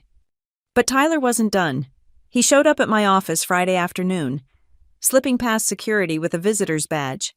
I found him waiting by my desk when I returned from a meeting. Get out. 5 minutes. Please, just 5 minutes. Security was a phone call away. But looking at him 22 years old, red-eyed, wearing Frank's old leather jacket, I saw the little boy who'd never had to fetch wine or fear forks. The golden child who'd never understood why his sister flinched at raised voices. 5 minutes, in the conference room, with the door open. He followed me to the small meeting room, sat across from me like this was a business negotiation, which maybe it was. Mom's lost it, he started. She just sits and cries. The house is in foreclosure. Did you know that? They were behind even before all this, and now with Frank gone, she can't afford anything. That's not my problem. I know. You've made that clear. He leaned forward. But Rachel, she's our mother. She's your mother. Mine would have protected me. She was doing her best. No, she was doing what was easy. There's a difference. He pulled out his phone, showing me a photo. Mom at Frank's bedside, looking haggard and small. Look at her. Look what this has done to her. What this has done, Tyler. She stole $500,000. She watched Frank hurt me for over a decade. She chose him every single time. This isn't something that happened to her. It's consequences for what she did. People make mistakes. Mistakes are accidental. This was systematic, deliberate, repeated despite multiple chances to stop. I stood up. Your 5 minutes are up. The funeral is none of my concern. He raised you. He terrorized me, and she let him. I moved toward the door. Go home, Tyler. Comfort your mother. Plan your funeral. But do it without me. He stood too, Frank's jacket hanging loose on his smaller frame. You know what? You're just like Grandma Lorraine. Cold, unforgiving. No wonder Mom never wanted you around her. Good. Being like Grandma is the highest compliment you could give me. She's the only one who ever stood up for me. The only one who ever put my safety over their comfort. I held the door open. Goodbye, Tyler. He left, but not quietly. I heard him telling the receptionist that I was heartless, that family meant nothing to me. She nodded politely and waited until he was in the elevator to roll her eyes. Everyone in the office had seen the bruises over the years. They knew exactly what kind of family I was walking away from. Saturday came gray and drizzling. I spent the morning at Grandma's, helping her reorganize her filing system. Neither of us mentioned what was happening across town, but she made my favorite cookies and kept my coffee cup full. Harvey called, she said around noon. The house sold. Closing is next month. After the mortgages and liens are paid, there should be about $40,000 left for restitution. It's not about the money anymore. No, it never was. But it's nice to get some back anyway. She pulled out a new folder. I've been thinking about your future. The money from the trust, the hidden accounts, the restitution invested properly. You could retire by 50. I have to finish my MBA first. Already planning that. Are you? She smiled. Your father would be so proud. He always said you got his head for numbers. We worked in comfortable silence after that, organizing papers that told the story of justice served cold but thoroughly, around 2. My phone buzzed with a text from an unknown number. I almost deleted it, then saw the preview. He's in the ground. Hope you're happy. I showed Grandma. She read it, then deleted it for me. Some people think grief excuses cruelty. They're wrong. Your happiness isn't dependent on their misery, and their misery isn't your responsibility. That evening, back in my apartment, I sat with my laptop and the forms for MBA programs. Harvard, Wharton, Stanford, schools I'd never dreamed I could afford. Now within reach, I started filling out applications, writing essays about overcoming adversity and defining success. My phone rang. Unknown number. This time, I answered. Ms. Mitchell. This is Sharon Hewitt from Social Services. I'm calling about your mother, Diane Morrison. She's listed you as next of kin. I have a restraining order against her. I see. That complicates things. She's been admitted for psychiatric evaluation. Neighbors called after she was found wandering the street in her nightgown, talking about needing to find money for groceries. She's not my responsibility. I understand. We'll make other arrangements. She paused. I'm sorry for your loss. Which one? I asked, but she'd already hung up. I thought about Mom, lost and confused, reaping the whirlwind she'd sown. Thought about Tyler, burying the only father he'd known. Thought about Frank, dying from a lifetime of choices that prioritized momentary pleasure over lasting health. Then I thought about myself, 29 years old, bruised but not broken, scarred but not stopped, free. I submitted the first MBA application at midnight, then another, then another. Each click of submit felt like shedding skin, leaving behind the girl who'd accepted abuse as the price of belonging. 3 days later, Grandma called with news. Diane's been placed in a facility, state-run. Tyler's trying to get power of attorney to access any remaining assets. Let him. There's nothing left to take. No, there isn't. She sounded satisfied. Harvey made sure of that. Every account, every asset, Every possible source of funds has been properly allocated for restitution. She's effectively judgment-proof because she owns nothing. What about Tyler? What about him? He's an adult with a college education paid for by stolen money. He can get a job like everyone else. I thought about warning him that the IRS might come looking for gift tax on his tuition. Decided against it. He'd figure it out. Or he wouldn't. Not my circus anymore. That night, I dreamed about my father for the first time in years. Not nightmares about his death or fantasies about him saving me. Just a simple dream where we sat at Grandma's kitchen table, going over numbers, planning a future. He looked proud. I woke up crying, but they were clean tears. The kind that wash away infection instead of spreading it. 2 weeks later, Harvey called with final numbers. Between the trust, the hidden accounts, the house sale, and seized assets, I'd recovered $310,000. Not the full $500,000 they'd stolen, but enough, more than enough. There's one more thing, he said. Tyler's been calling, wants to know if you'll consider a payment plan for him to buy back some of Frank's things from the estate sale. Frank's things. Tools, mostly, some fishing equipment, sentimental value. He says, I thought about it. Thought about Tyler and Frank's jacket, carrying on the legacy of a man who'd shown him only the good side, the side I'd never seen. He can have them, no charge. That's generous. No, it's strategic. He wants to remember Frank. Let him carry those tools and that jacket and those memories. Maybe he'll also carry the weight of knowing what they cost. Harvey chuckled. You're definitely Lorraine's granddaughter. That felt like the highest praise possible. Because Grandma had been right all along, family isn't about blood or obligation or forgiveness without repentance. It's about showing up with pie and proof when someone's ready to fight back. It's about keeping records and keeping faith that justice delayed isn't always justice denied. It's about knowing that sometimes the most loving thing you can do is refuse to enable one more minute of destruction. The restraining order was still in effect. The no-contact directive still stood. But I didn't need paper to protect me anymore. I had something better, the absolute certainty that I'd never go back. Never apologize for existing. Never pay for love that came with interest rates and injury. Frank was in the ground. Mom was in a facility. Tyler was on his own. And I was free. Finally, blessedly, expensively free.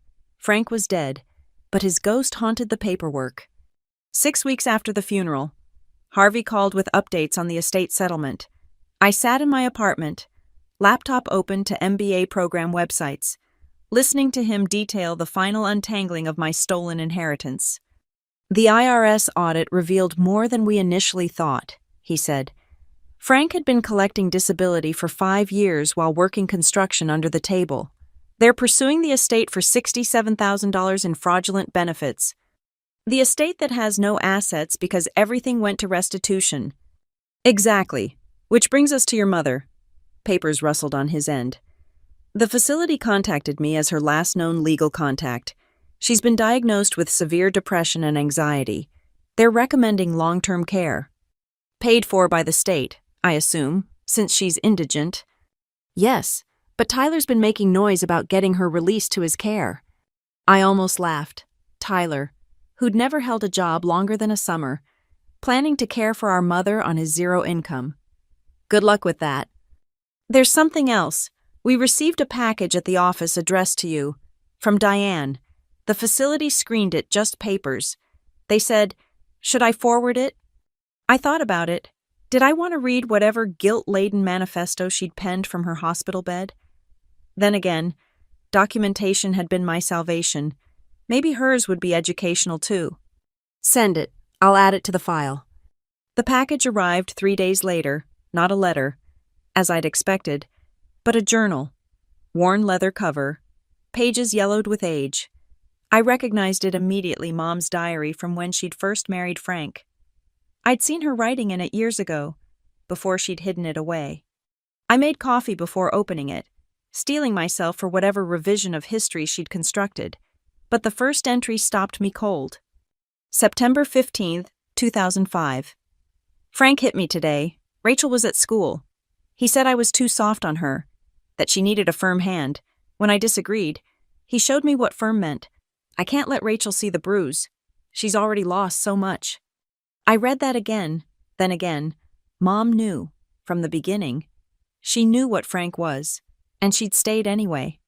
The entries painted a picture I'd never imagined. Mom, caught between protecting me and protecting herself, gradually choosing self-preservation until it became habit. Each incident minimized, rationalized, rewritten until she believed her own lies. December 2nd, 2005. Frank says Rachel's too sensitive, that she exaggerates. Maybe he's right. Maybe I'm babying her. He's trying to make her tougher. That's what men do, right? Make you stronger.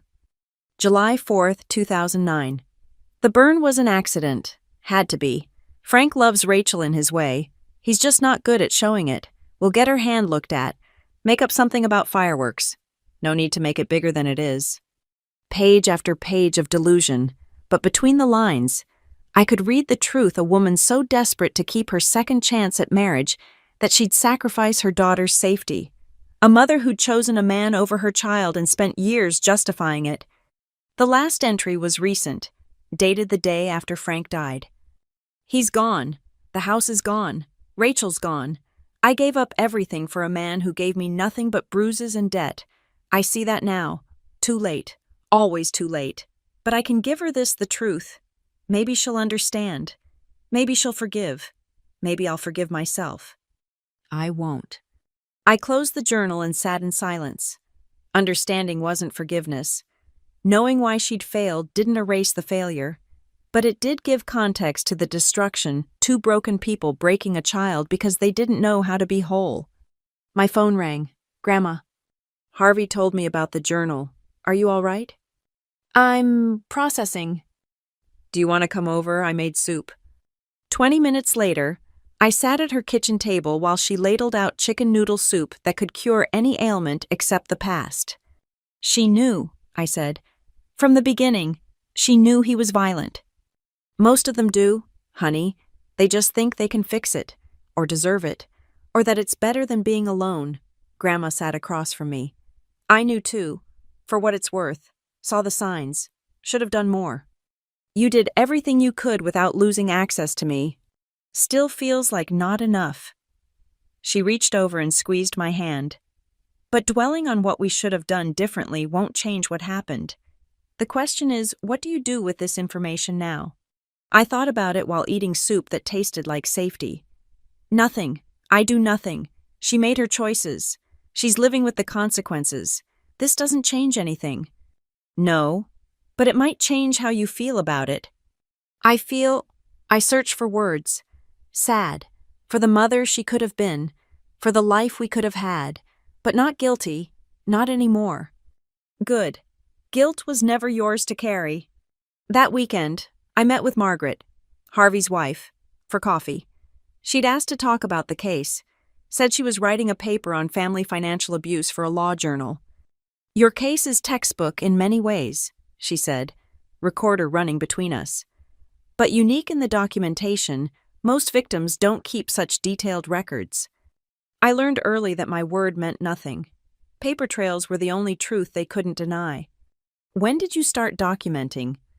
The first time Frank hit me and Mom called it an accident, I was 18. Took a picture with my flip phone. Quality was terrible, but it was proof. That's remarkable presence of mind for someone so young. Not remarkable. Desperate. I knew no one would believe me over them, so I became my own witness. Margaret asked about the money, the pattern of requests, the escalation of violence. I answered clinically, like I was discussing someone else's life. In a way, I was. That girl who'd accepted abuse as the price of family felt like a stranger now. What would you tell other victims? She asked near the end. Document everything. Trust your instincts. And know that family isn't defined by blood or obligation. It's defined by behavior. Anyone who hurts you and calls it love is lying to you and themselves. And forgiveness. Forgiveness is overrated. Safety is not. She clicked off the recorder. Off the record, I'm glad you got out. And got justice. Is it justice? Though Frank's dead, Mom's broken, Tyler hates me, I got some money back, but at what cost? The cost was paid when they chose to abuse and steal. You just collected what was owed. Never apologize for that. Monday morning brought acceptance letters. Harvard waitlisted. Stanford wanted an interview, but Wharton said yes, with a partial scholarship based on my essay about overcoming adversity. I called Grandma immediately. Philadelphia, she said, and I could hear her smiling. Far enough to be free, close enough to visit, perfect. It doesn't feel real. It's real, honey. You made it real, despite them, because of you. I gave notice at work that afternoon. My boss, who'd watched me come in bruised more than once, congratulated me with genuine warmth. You deserve this. Don't look back. But looking back was inevitable when you were untangling 21 years of knots. Tyler made one last attempt, showing up at my apartment the day before I moved. I watched him through the doorbell camera, knocking and calling my name. He left an envelope under the door. Inside, a single sheet of paper. Mom wants to see you, please. I shredded it. The movers came on a Thursday. I didn't have much furniture, was mostly secondhand. Belongings minimal. The life I'd built while funding theirs had been necessarily small, but small meant portable, meant free. Grandma insisted on driving with me to Philadelphia, her Buick following the moving truck like a guardian angel.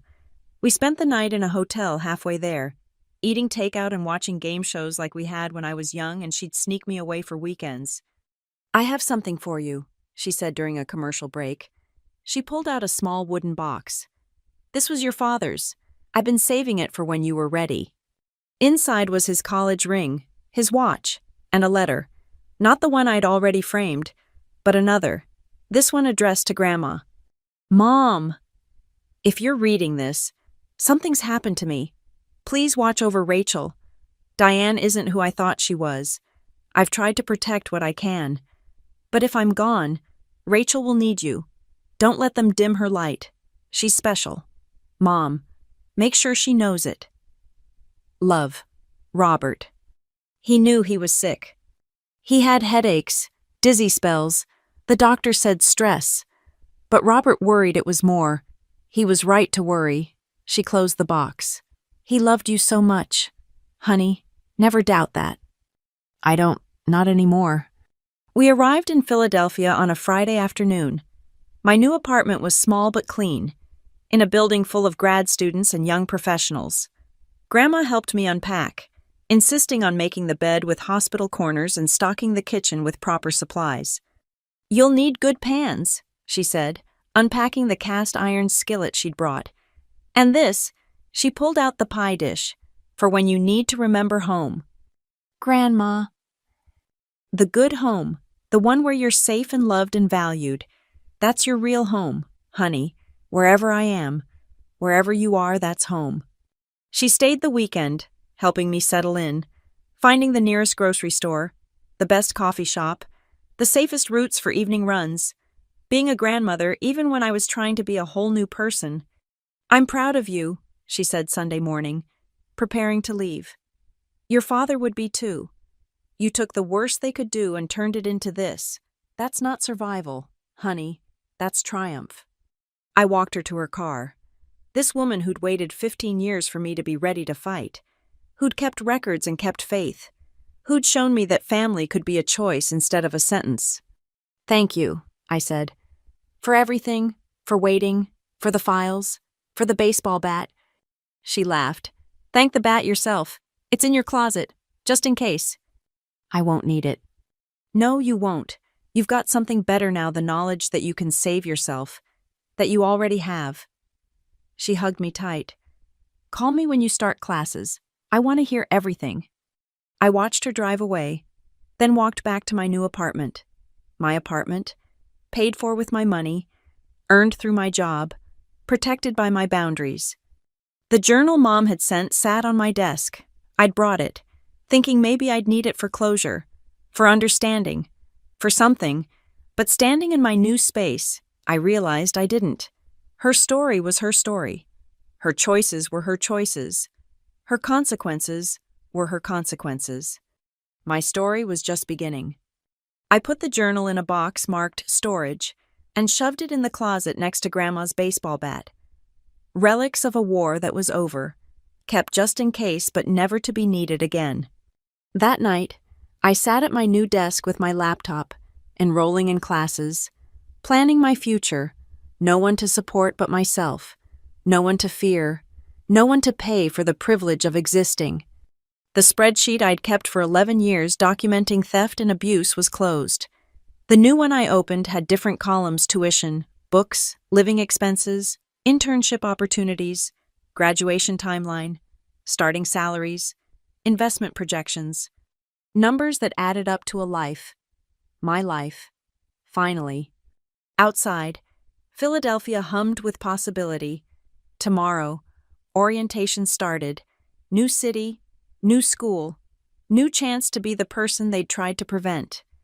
I thought about Mom in her facility, lost in depression and consequences, about Frank in the ground, his liver finally collecting on debts his fists had written, about Tyler, carrying tools and grudges and the weight of being the favored child of failed parents.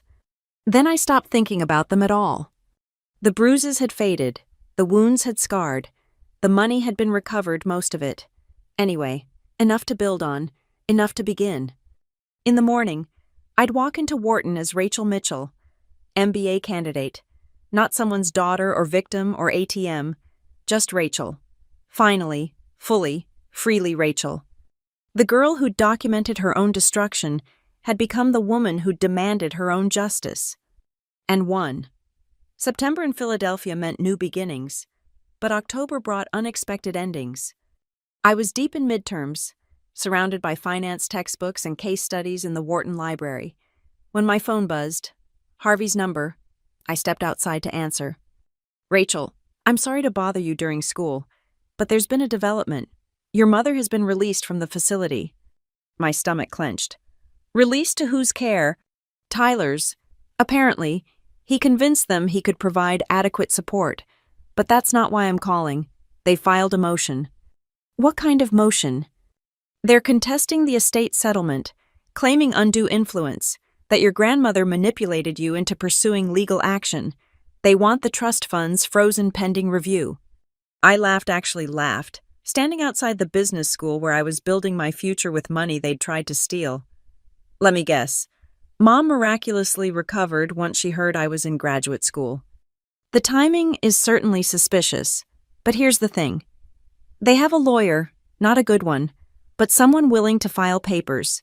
The question is, where did they get the money? Tyler?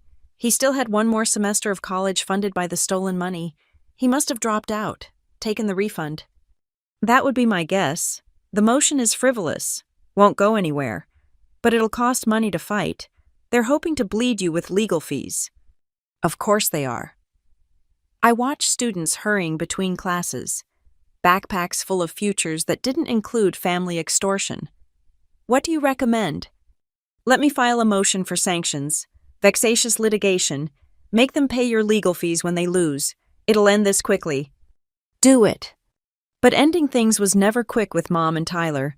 The motion was denied, but they filed another, then another, each one more desperate than the last, claiming I'd forged documents, that Grandma was senile, that Frank had been murdered poisoned somehow to trigger his liver failure. They're grasping at straws, Margaret told me during one of our coffee meetings. She'd been following the case for her article. But desperate people do desperate things. Be careful. I was careful, changed my routes to campus, installed extra locks, kept Grandma's baseball bat within reach, but I couldn't control everything. The call came on a Wednesday night. Not Harvey this time, but Grandma herself, her voice shaky in a way I'd never heard. Honey, I need to tell you something. Don't panic. Panic was immediate. What happened? Someone broke into my house while I was at church. They made a mess, went through everything. I was already grabbing my keys. I'm coming. No, stay in Philadelphia. The police are here. I'm safe. But Rachel, they were looking for something specific. The files are gone. All the documentation I kept about your father, the trust, everything. They think destroying evidence will help their case. Harvey had copies of everything important, but some things, your father's letters, the photos from when you were young, personal things, they're gone. The drive to Mount Fairview took 3 hours. I made it in 2.5. Adrenaline and anger fuel enough to break speed limits. Grandma's house looked violated, drawers emptied, cushions slashed, papers scattered like snow. She sat at her kitchen table, still in her church dress, giving her statement to a detective who looked younger than me. Nothing valuable taken, the detective was saying. Jewelry untouched, electronics still here. This was targeted. We know who did it, I said from the doorway. Tyler Morrison and Diane Morrison. They've been filing false legal claims, and now they're escalating. The detective looked skeptical. That's a serious accusation. Do you have proof? They're the only ones who'd want those specific documents. The only ones who knew they existed. Knowledge isn't proof, but we'll investigate. He turned back to Grandma. The door was forced. No security system. I've never needed one, Grandma said quietly. 50 years in this house, never needed one. After the police left, we sat in her ransacked living room. I started picking up papers, trying to restore order, but she stopped me. Leave it. I want to remember what desperation looks like, what they were willing to do for money that was never theirs. We should get you a security system, cameras, better locks. No, her voice was firm. I won't live in fear in my own home. That's what they want to make us afraid, to make us small. I've been small enough for one lifetime. Grandma, I have something they don't know about. She stood, walking to her bedroom. I followed and watched as she moved her dresser, revealing a safe built into the wall. Your grandfather installed this in 1973. Watergate made him paranoid about document security. Inside were copies of everything stolen and more. Bank records, photos, letters including one I'd never seen. From my mother to my father, dated a month before he died. Robert, I know what you're planning. The divorce papers you hide in your car aren't as secret as you think, but you should know I'm pregnant. Tyler is yours. Do what you want, but think about your children, both of them. Diane. She trapped him, I whispered. She knew he was leaving and got pregnant to stop him. Or said she was. Tyler came 3 weeks early. Remember, very healthy for a premature baby. Grandma's expression was grim. I always wondered about the timing. You think Frank might be... I think your mother was capable of anything to keep her meal ticket. Whether Tyler is Robert's or Frank's, she used him as a weapon, just like she's using him now. We spent the night cleaning, not because we had to, but because action felt better than anger. By morning, the house looked normal except for the slashed cushions and broken door frame. I called a contractor, arranged repairs, insisted on paying. With my money, I told Grandma when she protested, my recovered money, let them know their theft is fixing what they broke.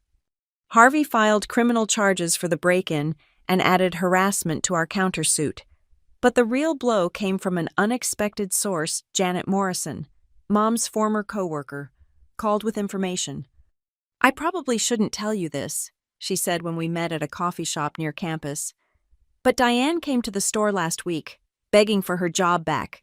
Mr. Fletcher almost felt sorry for her until she mentioned needing money for lawyers to get what was stolen from her. She said that, in front of customers, made a scene. Security had to escort her out. Janet slid a USB drive across the table. Security footage. Mr. Fletcher thought you might need it for your case. Shows her state of mind. I watched the footage that night. Mom, thin and wild-eyed, screaming about injustice and theft, while minimum wage workers tried to calm her. It was pathetic and terrifying, this woman who'd stood by while I was abused, now raging about her own victimhood. Tyler appeared in frame near the end, trying to pull her away. He looked exhausted, older than his 22 years. For a moment, I almost felt sorry for him. Then I remembered Grandma's slashed cushions and the feeling passed. Margaret published her article the next week. When Family Means Finance, a case study in inheritance abuse, She'd anonymized names, but the story was clear: parents who'd systematically stolen from their child, enabled by a system that prioritized parental rights over fiduciary duty. The article went viral in legal circles. Harvey started getting calls from other attorneys with similar cases. Grandma received letters from other grandparents who'd watched helplessly as their grandchildren were plundered. "You've started something," Margaret told me. "Your case could set precedent." But I didn't want to be a precedent. I wanted to be a student, focusing on derivatives and market analysis instead of depositions and motions. Each court filing took time from studying, energy from building my new life. Then came the email that changed everything, not to my school account or personal one, but to my old work address, forwarded by a former colleague. "Rachel, they say I'm dying, liver, like Frank. Funny how we match even in death. Tyler can't handle it, can't handle me. I don't blame you for hating me. I hate me too. But I need you to know the trust, the money. It was Frank's idea. I went along because I was weak and scared and stupid. But it was never about hurting you. It was about surviving him. There's one account he didn't know about. I hid it like your father hid his $30,000. It's yours. Tyler doesn't know. The details are below. I'm sorry. For all of it. For choosing him. For failing you. For being the mother you deserve to hate. Mom." I stared at the screen, reading and rereading. Another hidden account. Another deathbed revelation. Another attempt to rewrite history with apologies. I forwarded it to Harvey without comment. "It's real," he confirmed the next day. "The account exists, in her name only, opened after Frank's death. The question is what you want to do about it. Is it really mine? Legally, no. She could leave it to anyone. But if this email constitutes a will of sorts, it doesn't matter. I don't want it. Rachel, I don't want her money. I wanted my money. I got most of it back. This is something else. This is her trying to buy forgiveness from beyond the grave. $30,000 is significant money. So was dignity. So was safety. So was love without price tags. I couldn't buy those for any amount." I thought about it. "Can we donate it to a domestic violence shelter?" Harvey smiled. "We can, though Tyler might contest it. Let him fight for scraps while I build something real." The donation was arranged quietly. The Diane Morrison Memorial Fund at the Mount Fairview Women's Shelter, $30,000 for women escaping what Mom never could, or never would. The distinction mattered less than the result. Tyler called when he found out. I didn't answer. He left a voicemail, raging about theft and betrayal and family loyalty. I deleted it and blocked the number. Some patterns were meant to be broken. Mom died 2 weeks later. I heard from Janet. Not Tyler. "A quiet service," she said. "Few attendees." Tyler looked lost. She added, "Like a child playing dress-up in his father's suits." "Are you going?" she asked. "No, I said goodbye years ago. This is just paperwork." But that night, I sat with Grandma and we looked through the photos the thieves had missed, ones from before Frank, before the theft, before the breaking, pictures of a young mother with her daughter, both smiling, both unaware of what was coming. "She loved you once," Grandma said, "before she learned to love herself less." "I know. That's what makes it worse. She chose to stop." "Yes, she did. And you chose to survive it. That's the difference between you when life got hard. You got stronger. She just got smaller until she disappeared entirely." I flew back to Philadelphia the next morning. Midterms waited. Study groups and internship applications, and the future I was building dollar by recovered dollar. Tyler would bury our mother alone. Rage alone. Face his choices alone. The golden child left with fool's gold, and the knowledge that favor without foundation crumbles. My phone buzzed as I settled into my library carrel. Harvey again. The last motion was dismissed with prejudice. Tyler can't file anything else related to the trust. It's over. Really over this time. Over. I tested the word. Felt its weight. Frank in the ground. Mom joining him. Tyler cut off from both my money and my life. The spreadsheets closed.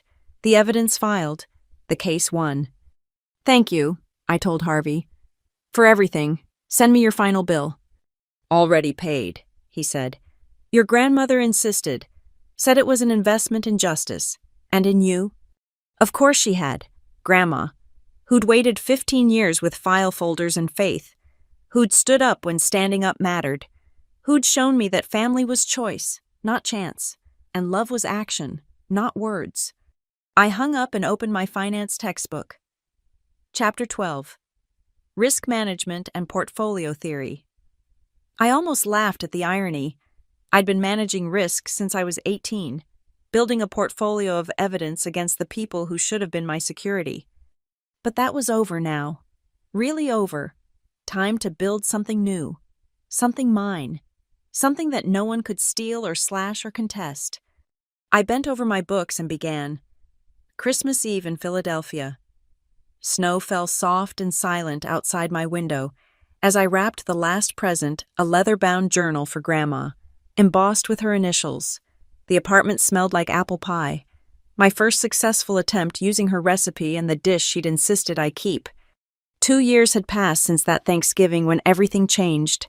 2 years of court battles turned to quiet victories. 2 years of building the life they'd tried to steal. My MBA was 6 months from completion. The internship at Goldman Sachs had turned into a full-time offer, starting salary more than I'd ever dreamed. But numbers on paper meant less than the peace of each morning. Waking without fear.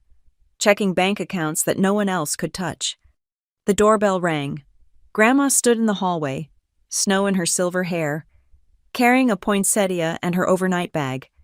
"Merry Christmas Eve, honey. You're early. I was going to pick you up at the station." Caught an earlier train. Couldn't wait.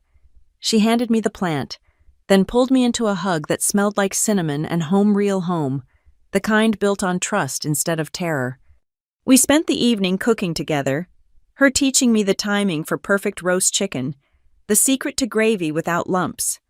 She moved slower now, 75 years showing in careful steps, but her mind remained sharp as the knife she wielded with practiced precision.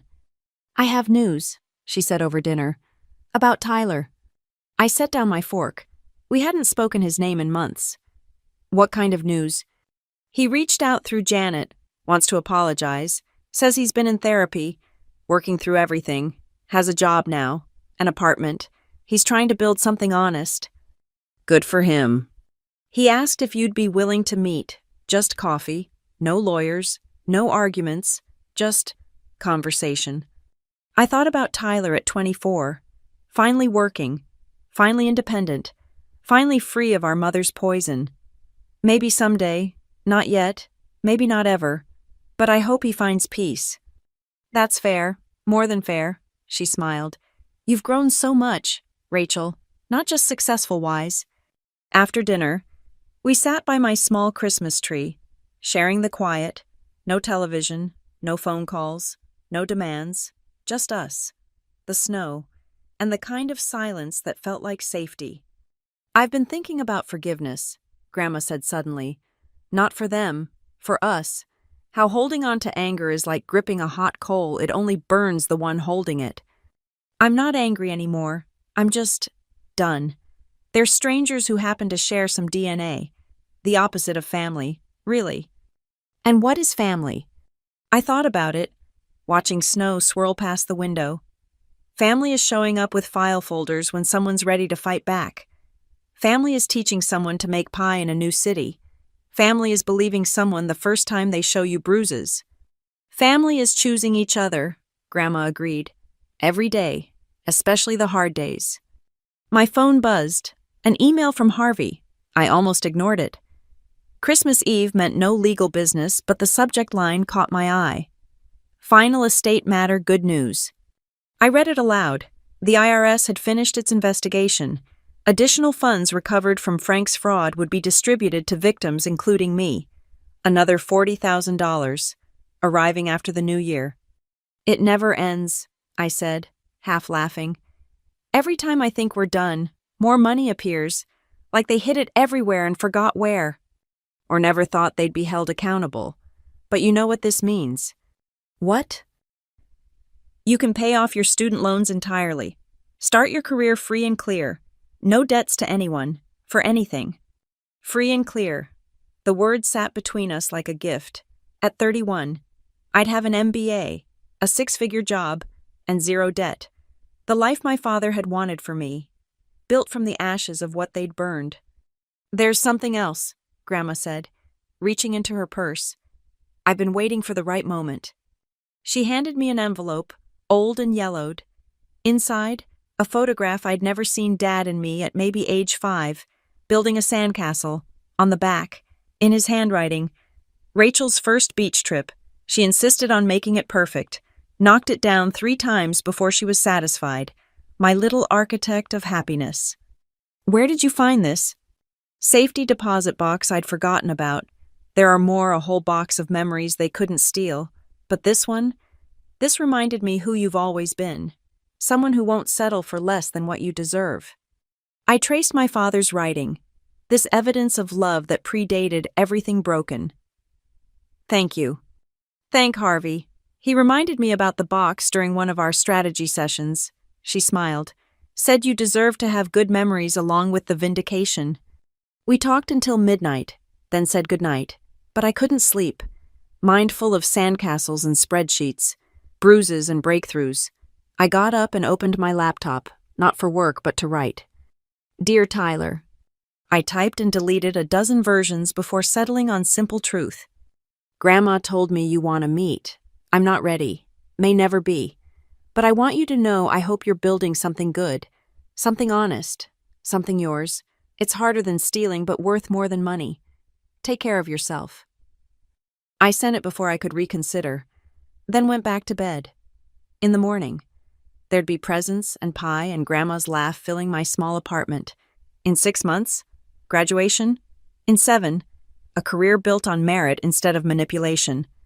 But tonight, there was just snow and silence and the strange peace of surviving your own story. Christmas morning came bright and clear. Grandma was already up, making coffee in the percolator she'd brought from home. Merry Christmas, honey. Merry Christmas, Grandma. We exchanged gifts, the journal for her, a cashmere scarf for me. Small things, chosen with care instead of obligation. She ran her fingers over the embossed letters on the journal's cover. For new memories, she said. The kind worth keeping. No more documentation needed, I agreed. Just life. She opened the journal to the first page and wrote something, then showed me December 25th, safe and loved and free, the best gift of all. Tyler responded to my email that afternoon. Short, simple. I understand. Thank you for not hating me. Merry Christmas. I showed Grandma. She nodded. Maybe that's enough. Maybe knowing you don't hate him is all he needs to move forward. I don't hate any of them, I realized. I nothing them. They're just done, filed away, case closed. The best revenge, Grandma said, is needing no revenge at all. We spent the day cooking, watching old movies, being the family we'd chosen to become. No drama, no demands, no price tags attached to presents, just us, building new traditions on foundations strong enough to last. That evening, as Grandma dozed in the recliner, I stood at the window watching Philadelphia light up for the holiday. Somewhere out there were other Rachels, documenting bruises, counting stolen money, believing love required payment in pain. I couldn't save them all, but my story. Our story was out there now, proof that evidence could become justice, that survival could become success, that family could be chosen instead of endured. My phone buzzed, a message from a number I didn't recognize. Read your story in the legal journal. Starting my own documentation tonight. Thank you for showing it's possible to win. I smiled and put the phone away. Another Rachel, building her paper trail. Another grandmother. Perhaps, waiting with patience and files. Another ending that could become beginning. Grandma stirred, opening her eyes. What are you smiling about? The future, I said. All of it, every free and clear moment. Good, she said, settling back. It's about time. Outside, snow began falling again. Inside, we were warm and safe and chosen. The bruises had faded, the accounts were recovered, the case was closed. But the life, the real life, the free life, the life built on love instead of fear was just beginning. And it was perfect. Not sandcastle perfect, knocked down until it met impossible standards, but real perfect, earned perfect, ours perfect. The girl who'd documented her own destruction had become the woman who'd authored her own happy ending, with interest. Finally, blessedly, completely free. Thank you so much for listening to this story. I'd love to know where you're tuning in from. Please share in the comments below so we can connect and exchange thoughts about Rachel's journey. If this story resonated with you, please consider subscribing to the channel and hitting the like button. And if you want to help this story reach more people who might need to hear it, please click the hype button. Your support means the world and helps these stories find those who need them most.